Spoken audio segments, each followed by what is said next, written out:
Hey guys, welcome back to the Friday Vlog, where we discuss activity that goes on here with the BuzWeaver channel. That includes things like current events, headlines that are in the news, pop culture, social media, technology, and items of interest that come up during the week that allow us to have a little bit of a dialogue. I want to welcome all of you guys from New Tech and of course all of you here on YouTube for your guys' continued support. We start things off again this week here in Georgia from Atlanta. Fox Atlanta.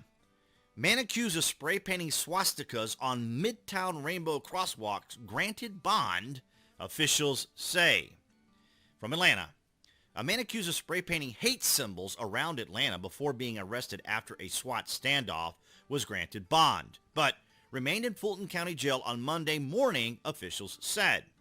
Police said 30-year-old Jonah Sampson painted multiple swastikas on the Midtown Rainbow Crosswalk at 10th Street and Piedmont Avenue.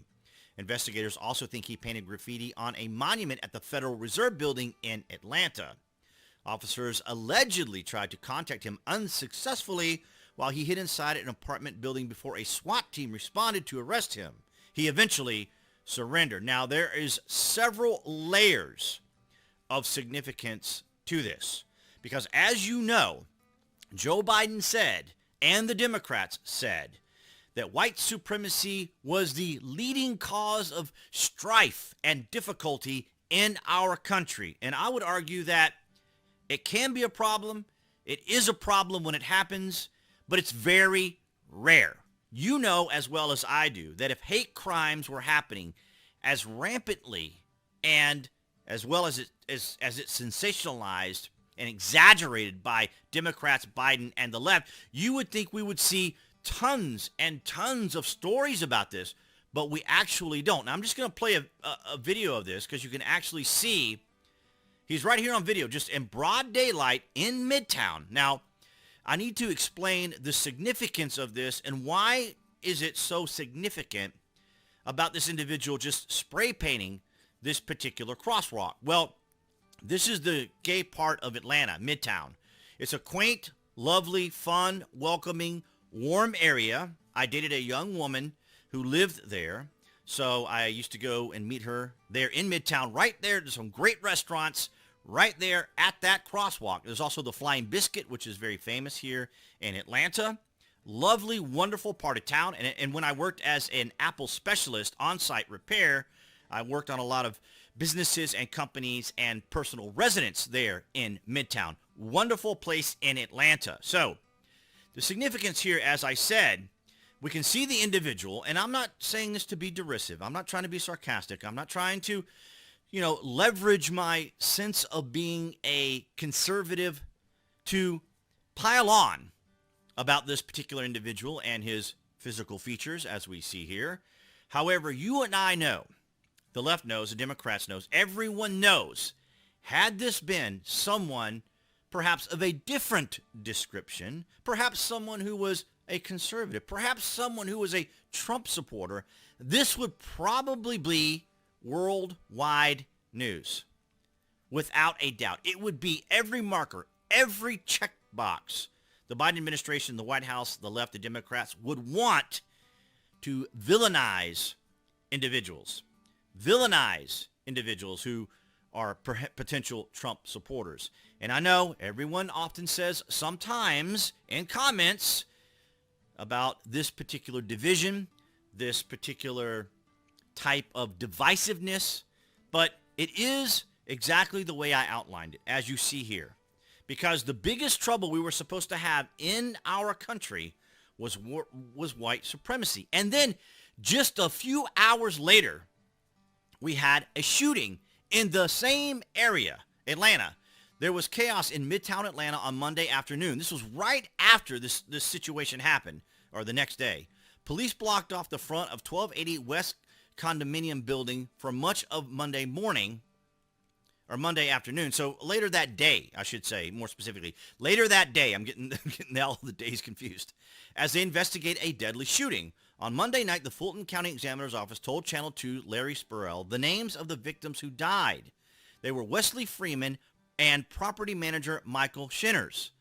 President of Beacon Management Services, Lisa Simmons, says her company managed 1280 West, which is the area right there in Midtown. She identified the surviving victim, who remains hospitalized, as Chief Building Engineer Mike Holmes. He's the only one who survived the shooting. Simmons says his current condition is unknown. So this was huge. I'm going to play a little bit of the video here so you guys can kind of just watch it. This was huge again. Now, we talk about this quite often. Remember, the biggest problem that we're supposed to be facing in this country, based upon what Joe Biden said and the White House, is white supremacy. And this was a huge deal when it first started because no one knew what it was or who it was. And so they had all the various law enforcement teams. They had tons and tons of people. I'm just trying to skip it a little bit ahead. These flash videos are so freaking annoying. And so here's the way it was during the day. I mean, they made such a huge deal about it. Everything that was going on. They showed SWAT running up and down the street. They had all the police lights, all this activity, all of the key markers anticipating what could potentially happen and who they could potentially suspect was causing all of this. And so it was just fascinating to me how quickly these things tamped down and how they ramped down. Now, there's the shooter right there, a female, very unsuspecting. You know, I guess she's would be nice, considerate. No one would suspect her. She looks very relaxed. She looks very calm, very approachable. And as you can see here, this is some of the shots that we saw during the day. Lots of the regular high profile type activity of what you would suspect during a shooting. And then suddenly, once we discovered who the actual shooter was, it all tamped down. It just all ramped down. And so I emphasize here, according to Joe Biden, the biggest problem in our country is white supremacy. And now I'm not saying that these individuals are the biggest problem, or these particular individuals or these particular situations are some of the bigger problems that need to be addressed, but just the way it's approached. Family, Midtown shooting victim attempted to help murder suspect. Do you think you would have seen something like that on Kyle Rittenhouse?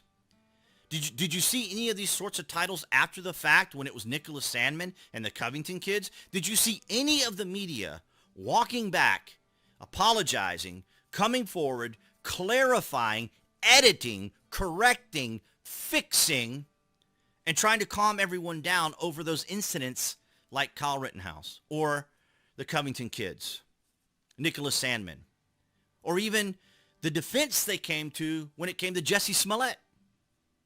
But here we are, right here. Imagine if this was not recorded. Imagine if this was not on video. Imagine if this was just kind of left to fester for the mainstream media. Boy, this flash video is so annoying. Imagine if this was to fester here. Imagine if we didn't have this on video. The interpretation, like we saw in Mar-a-Lago with President Trump, where the warrant was sealed, and then they said, well, if he's innocent, he will show the warrant. Then he showed the warrant, and it was like, oh. Then they got caught, right? He'd be innocent if he showed it, so he showed it. And so was he innocent? No, of course not. It's President Trump. He's always guilty, right? And so who's creating the division, I ask you? I would like to know your thoughts and opinions down there in the comments section. Who do you think in this country, and I'm not necessarily trying to point fingers or trying to exacerbate the situation, but who is the one who's always making such huge deals about these things? And then when we discover the truth, when we find out what actually happened, it all gets ramped down. It's almost like they anticipate a certain narrative to develop from this, as though a certain individual profile that they can use and exacerbate, especially now during the midterms.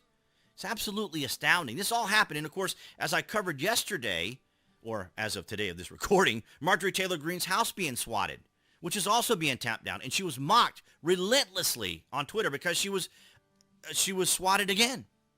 So I want to thank all you guys for your continued support, all of you guys on New Tech, BitChute, Rumble, Odyssey, and Gab, Minds, all of you guys there. Thank you for your continued support.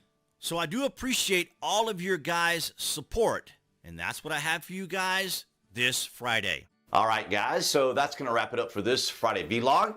Thank you for the likes, the shares, and the comments. Below this video, you can find the various social media links that I belong to, where you can see my daily post, as well as the Amazon link if you guys are Prime members or order frequently from Amazon. You guys can use that link, go to the landing page, and search for what you're looking for. And of course, it helps out the channel here in 2022. Thank you for the likes, the shares, for those on New Tech, as well as here on YouTube, and appearing right there on the screen for all of you watching on YouTube. That would be the channel icon. You can click on that to subscribe, as well as to select notifications. That way you know when there's content here on the channel. And I'll see all you guys right there behind that camera next week.